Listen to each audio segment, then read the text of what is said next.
हुकूमत और मौशी team IMF से मुआहिदे को मुकम्मल करने के लिए तगोदो कर रही है। इसी सारी सूरत हाल पर बात करने के लिए हमें ज्वाइन किया तज्जियाकार शहरियार भट्ट साहब ने। शहरियार साहब, शुक्रिया आपके वक्त का। आपने सुना अभी वज़ीर ख़जाना इसहाक़ डार साहब प्रेस कॉन्फ्रेंस कर रहे थे और सबसे इम्पॉर्टेंट बात जो अवाम के इंटरेस्ट की है उसमें ये कि 170 अरब के नए टैक्सेस लगाने जा रहे हैं। आप क्या समझते हैं किन शोबों में, किन जगहों पर ये टैक्सेस लग सकते हैं और अवाम पर इसका डायरेक्ट बोझ कितना पड़ सकता है? देखिए, अनफॉर्चुनेटली जो IMF के साथ जो हमारी डीलिंग्स पिछले 6 महीने से चल रही हैं, ऑन एंड ऑफ, कभी हम IMF के प्रोग्राम के लिए जाना शुरू करते हैं, कभी नहीं, तो इसका सबसे बड़ा इम्पैक्ट जो है ना वो आम पे ही पड़ेगा। खासतौर पे जो इम्पैक्ट पड़ेगा पेट्रोल और डीजल के ऊपर। आपको पता है 50 रुपए तक आपकी लीवी बढ़ा दी गई है। उसके बाद आप देखेंगे पेट्रोलियम प्राइसेस जब बढ़ती हैं तो 25% इसका होल्ड होता है जितनी भी कमोडिटी प्राइसेस हैं इसके ऊपर। फिर दूसरी तरफ हम देखेंगे बिजली और गैस की प्राइसेस बढ़ने जा रही हैं, जो कि बहुत बुरा इम्पैक्ट पड़ेगा। फिर हमारी करेंसी डेप्रिसिएट हो रही है, तो ये सारे इम्पैक्ट हैं जिसका आम आदमी पे डायरेक्टली असर पड़ेगा। अच्छा सर, एक टैक्सेस का तो कह दिया है, अब पेट्रोल के हवाले से उन्होंने एक बात की है कि हम 50 रुपए की अपनी लिमिट पूरी कर चुके हैं, बाकी आप 5 और 10 रुपए जो हैं वो पूरे करेंगे। और इस हवाले से आप क्या कहेंगे कि बिफोर द टाइम आपने इस लिमिट का ऐलान कर दिया कि हम भाई 5 रुपए बढ़ाने जा रहे हैं और एक जानिब आप देख रहे हैं कि पेट्रोल का बहरान भी हम मुख्तलिफ शहरों में नज़र आ रहा है, तो इसका क्या इम्पैक्ट पड़ेगा इस पर? देखिए, जहां तक पेट्रोल के बहरान की बात है तो आपके इल्म है कि LCs नहीं खुली है जिसकी वजह से पेट्रोल का बहरान आ रहा है। और अगर हमने जल्द अज जल्द अपने रिजर्व नहीं बढ़ाए तो ये बहरान बहुत संगीन भी हो सकता है। जबकि दूसरी तरफ आप कह रहे थे कि जो गवर्नमेंट के जो टारगेट्स हैं, हमें नहीं लगता कि 50 रुपए लेवी बढ़ाने के बाद भी जो पेट्रोलियम लेवी का टारगेट 800 अरब रुपए से जायद रखा था इस बजट में, वो गवर्नमेंट अप्रूव कर सकेगी। हमें लग रहा है आने वाले दिनों पेट्रोलियम पे फर्दर गवर्नमेंट को टैक्सेस इम्पोज करने पड़ेंगे। शायद यही वजह है कि IMF इतना राजी नहीं हुआ इस शर्त के ऊपर।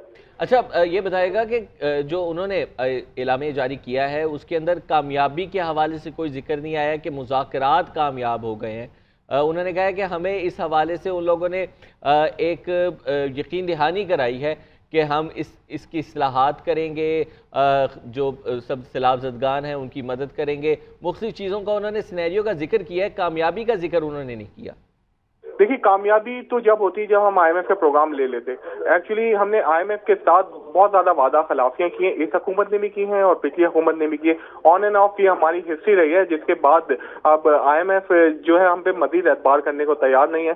खासतौर पे जब इसहाक़ डार साहब जब हुकूमत में आए थे मिर्जा साहब के बाद, तो आपको याद होगा इन्होंने कुछ रिलीफ दिया जिसमें बिजली की कीमतें कुछ कम करने की कोशिश की थी टेक्सटाइल सेक्टर के लिए, और फिर इसके बाद जब पेट्रोलियम लेवी कुछ कम की थी तो उससे ये बातचीत थोड़ी सी खराब गई और हम देखेंगे IMF का प्रोग्राम डिले होता गया। तो कामयाबी तो हमें जब ही मिलेगी जब हम IMF के प्रोग्राम के अंदर जाते हैं, और नियर टर्म में ये होता हुआ फर्दर मुश्किल लग रहा है। अच्छा, एक जानिब हमने देखा कि वजारत ख़जाना का अमला भी था और दूसरी जानिब देखा कि स्टेट बैंक का अमला भी था, तो डॉलर के रेट के हवाले से भी किया है कि मार्केट जो है इसका तयन करेगी। एक जानिब मार्केट के हवाले किया जा रहा है डॉलर के रेट को, तो दूसरी जानिब डॉलर की जो स्मगलिंग है, ब्लूमबर्ग की जो रिपोर्ट कुछ रोज़ कबल सामने आई है जिसमें बताया जा रहा है कि डॉलर बड़ी मिक़दार में अफगानिस्तान स्मगल हो रहा है। तो इन तमाम चीज़ों का क्या असरात आपको आगे मुस्तक़बिल में नज़र आ रहे हैं कि क्या रेट होंगे फिर डॉलर के? देखिए, डॉलर के जो प्राइसेस हैं वो नियर टर्म में नीचे आते हुए पर्सनली नहीं लग रहे। इसकी वजूहत जैसे आपने जैसे बताया कि अफगानिस्तान स्मगल हो रहा है। एडमिनिस्ट्रेटिवली गवर्नमेंट को बहुत जो है स्ट्रॉन्ग एक्शन लेने होंगे। बहुत डिले कर दिया है, ये हुकूमत में आने के फौरन बाद ही जब लेने चाहिए थे, क्योंकि सबको ये पता है कि अफगानिस्तान की वजह से हमारी इकोनॉमी पे कितने बुरे असर पड़ रहे हैं। और ये अनफॉर्चुनेट है कि अभी तक इस चीज को टैकल नहीं कर पाए। इसके अलावा ब्लैक मार्केट में भी चल रहे हैं। फिर सबसे बड़ा जो फेलियर इस गवर्नमेंट का अभी तक हमें नजर आ रहा है कि इनफ्लो बाहर से लाने में नाकाम रहे हैं। आया वो FDI की सूरत में हो या फिर हमारी फ्रेंडली कंट्रीज की तरफ हो, गवर्नमेंट का सारा फोकस फ्रेंडली कंट्रीज की तरफ है, जिसकी वजह से वहां से हमें देखा कि जो प्रॉब्लम्स आई हैं जो उन्होंने फिर तो सर क्या लगता है आपको कि डार साहब की जो पहले पॉलिसीज रही थी कि डॉलर को कंट्रोल कर लेते थे और मार्केट के हिसाब से डॉलर को नहीं लेके जाते थे, 100 के ऊपर डॉलर को स्टेबल करके रखा हुआ था, क्या अब डॉलर जो है वो डार साहब के हाथ से निकल जाएगा इस मुआहिदे के बाद? आप ये देखें ना कि डार साहब की जो पॉलिसी थी वो ऑलरेडी नाकाम हो चुकी हैं, वो तो सब पे आया हो गई है बात, क्योंकि हमें जो सबसे ज्यादा नुकसान हुआ है, एवरीबडी नोज के डॉलर एक जगह फिक्स करने की वजह से हुआ है। पिछले 3 महीने में हमने जिस तरह से डॉलर को फिक्स किया, उसके बाद हमारी इकोनॉमी को बहुत ज्यादा नुकसान उठाने पड़े, और आपने देखा कि एलसीज नहीं खुली और 2 से 3 डॉलर के रेट हो गए। तो लगता नहीं है कि अब ये चीज फर्दर और सर्वाइव करेगी। हुकूमत इस तरह से अब रोक नहीं पाएगी इस चीज को। ठीक है शहरियार साहब, ये भी कहिएगा कि IMF की जानिब से जो नए टैक्सेस लगाए गए हैं उससे क्या असरात मरतब हो सकते हैं मईशत पर भी और आवाम पर भी? देखिए, पाकिस्तान को 2 चीजें करनी थी, या तो अपने एक्सपेंडिचर कम करें या फिर अपने रेवेन्यूज इंक्रीज करें। एक्सपेंडिचर हम करंट सिचुएशन में नीचे कर नहीं सकते, क्योंकि आप हमारा बजट देखें तो 5,000 अरब के करीब हम जो है पे कर देंगे आने वाले दिनों में सूद की अदायगी में और कर्जों की अदायगी में। तो हमें अपने रेवेन्यू जो है वो ज्यादा इंक्रीज करने, तो गवर्नमेंट को नए एवेन्यू तलाश करने टैक्स इकट्ठे करने के लिए। लेकिन अनफॉर्चुनेट है कि बार बार हुकूमत उन्हीं लोगों के ऊपर टैक्स लगा देती है जो कि ऑलरेडी टैक्स पे कर रहे हैं। गवर्नमेंट नए एवेन्यू तलाश नहीं कर रहे हैं। ताजिरबाजी के ऊपर टैक्स लगाने चाहिए, शॉपकीपर्स के ऊपर लगाने चाहिए, इसी तरह फर्टिलाइजर के ऊपर आप लगा सकते हैं टैक्सेस, रियल एस्टेट के ऊपर टैक्सेस लगा सकते हैं। तो हमारे ख्याल में गवर्नमेंट को नए एवेन्यू तलाश करने पड़ेंगे। ठीक है, और सागदर कह भी रहे थे कि अभी जो हम प्रोग्रेसिव टैक्सेशन सिस्टम की तरफ जाएंगे, कोशिश होगी। ये भी कहिएगा कि 3 सेक्टर्स का बार बार उन्होंने जिक्र किया, पेट्रोलियम, FBR और पावर सेक्टर। तो इन तीनों सेक्टर्स में आप समझते हैं आगे कोई और मजीद इस्लाहात हो सकती हैं या इनसे अवाम तक मजीद बोझ आ सकता है? IMF भी इसी वजह से नाखुश है कि आपने अभी तक अपनी गर्दिशी कर्जों का मसला हल नहीं कर पाए, और IMF ने वाज़ेह तौर पे अपनी रिपोर्ट में कहा है कि अगर पाकिस्तान ने अपने पावर सेक्टर में इस्लाहात नहीं की तो पाकिस्तान डूब जाएगा। शहरियार साहब, आप साथ ही रहिए, आपसे भी मजीद बात करते हैं। अभी हमें ज्वाइन किया मुज़म्मिल असलम साहब ने, उन्हें भी शामिल गुफ्तगू करते हैं। मुज़म्मिल साहब, बहुत शुक्रिया आपके वक्त का। कहिएगा कि पाकिस्तान ने IMF के साथ मुआहिदे से पहले कुछ इकदाम उठाने का वादा किया है, और आप समझते हैं कि ये कौन से इकदाम होंगे जो कि मुआहिदा होने से पहले ही नाफिजुल अमल हो सकते हैं? देखिए, उन्होंने अभी सागदार साहब ने बड़ा क्लियरली बोल दिया कि अब ये मुआहिदा उस वक्त मुकम्मल होगा जब जो हमने इकदाम उनके साथ तय किए हैं, और उसमें जो है बिजली गैस की कीमतें और गैस की कीमतों में तो उन्होंने यहाँ तक बोल दिया है कि बिल्कुल सफाया, यानी कि जो जितने की खरीदेंगे उतने की बेचेंगे। तो वो जो है गैस की कीमतों में बहुत बड़ा होश रुपा इजाफा होगा, 75% से 350% के दरमियान। बिजली की कीमतों में भी उन्होंने अंदिया दे दिया कि बिजली की कीमतें भी हम बढ़ाएंगे। ठीक है जी, तो वो चीज़ है। फिर 170 अरब उन्होंने टैक्सेस की भी बात कर दी है, उसका भी उन्होंने जिक्र कर दिया है। तो ये 3-4 चीज़ें जो हैं ये अगले 3 से 4 दिनों में आ जाएंगी। उसके बाद IMF ने कुछ, मुझे ऐसा लगता है कि कुछ चीज़ें इसहाक डार साहब ने कंसील की, छुपाई हैं, जिसका अब पीर के बाद मुज़ाकरात तो हो गए थे जब, तो फिर पीर के बाद कौन से मुज़ाकरात करने अगर सारी चीज़ें तय हो गई थी। तो इसका मतलब ये कि कुछ ऐसी चीज़ें हैं जो अभी तय होनी है, और वो पीर से शुरू होगी उनकी बातचीत। ठीक है, तो लेकिन ये भी करेंगे, और वो जी आप कहिए। मीनवाइल ये सारी चीजें करेंगे जो महंगाई जिससे असरअंदाज होगी, और जो चीजें जो अभी तय नहीं हुई वो उनसे बातचीत होगी, वो बाद में पता लगेगी। तो इसहाक डार साहब ने खुल के बात नहीं की इस पर। ठीक है, बिल्कुल, वो पीर को एक वर्चुअल मीटिंग होनी है जिसके बाद तमाम तर चीज़ों का बाकायदा ऐलान भी किया जाएगा, उन्होंने बताया। मुज़म्मिल साहब, ये भी कहिएगा कि बार बार वो एक फाइनल राउंड का जिक्र करते रहे कि फाइनल राउंड में मामला तय पा गए हैं। ये फाइनल राउंड आप क्या समझते हैं? ये फाइनल राउंड आवाम के लिए किस हद तक मुश्किल हो जाएगा आगे?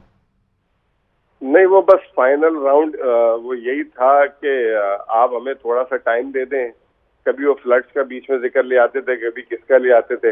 बेसिकली फाइनल राउंड अपने लिए खेलना चाह रहे हैं कि वो इलेक्शन वगैरह जो है थोड़े इज्जत से जाए। पंजाब का इलेक्शन इसीलिए नहीं करा रहे। तो बहरहाल, लेकिन कोई चॉइस नहीं थी। मैंने जैसे अभी कहा कि time is not in Pakistan favour. 3 Arab dollar से कम ज़र मुबादला के ज़खायर हो गए। अगर ये IMF की चीजें 2-4 हफ्ते आगे जाती हैं तो ज़खायर बिल्कुल जिसे कहते हैं वो डेड लेवल पे आ जाएंगे। तो वो निहायत ही मुश्किल सूरत हाल हो जाती पाकिस्तान के लिए। अच्छा तो सर, अब मैं ये बताइएगा कि इस वक्त 34 पे जारी है इन्फ्लेशन रेट। अब जो टैक्सेस लगेंगे उसके बाद बिजली के बिलों में इजाफा होने जा रहा है, गैस के बिल्स महंगे होने जा रहे हैं, सब्सिडीज खत्म हो रही हैं। तो आपको क्या लगता है कि इन्फ्लेशन रेट जो है वो 34 से डायरेक्ट 50 तक जा सकता है? देखिए, अभी भी ये 34-35 में जो है ना, लोग तो मुतमईन नहीं है। लोग कह रहे हैं हमारी तो 100% बजट बढ़ गया हुआ है जो हम खर्चे करते हैं। आटे की मिसाल ही ले लें, 60 रुपए से 160 रुपए हो गया। तो ये जो अभी ये इकदाम होंगे, अगर बिजली और गैस की कीमत बढ़ती है ना, तो हर चीज की, जो आप कपड़ा पहनते हैं वो भी जो है गैस से बनता है, उसकी मतलब हीटिंग के लिए यूज होता है। बिल्कुल। आप घर पे इस्त्री करते हैं तो हर चीज जो आपके इस्तेमाल में है ना, या आप घर में खाना भी पकाते हैं ना, तो वो उसमें भी गैस इस्तेमाल होती है, या बाहर से कोई चीज पकी भी लाते हैं उसमें गैस।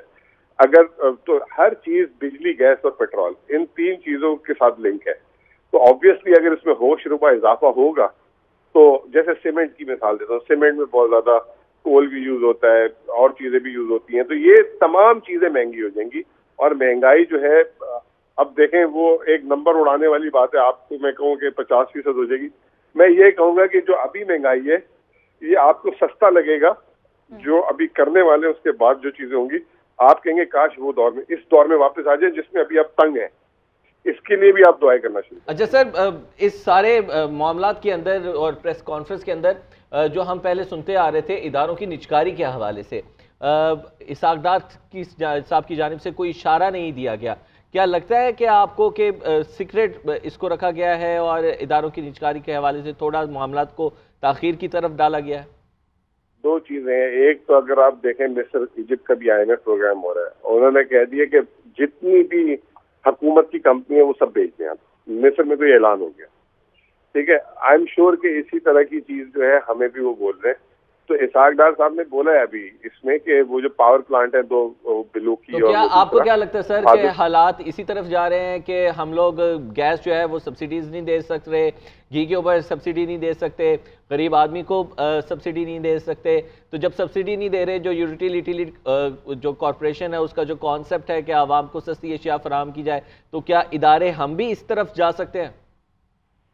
देखें, वो एक एहसास प्रोग्राम की दुम को पकड़ा हुआ है। अभी कह रहे थे कि उसको 40 अरब से बढ़ा देंगे, तो वो जो है बहुत गरीब लोगों को वो जो है उस पर फायदा हो जाएगा। लेकिन वो एहसास प्रोग्राम जितने गरीबों को मैं जानता हूँ उनमें से किसी के पास नहीं है।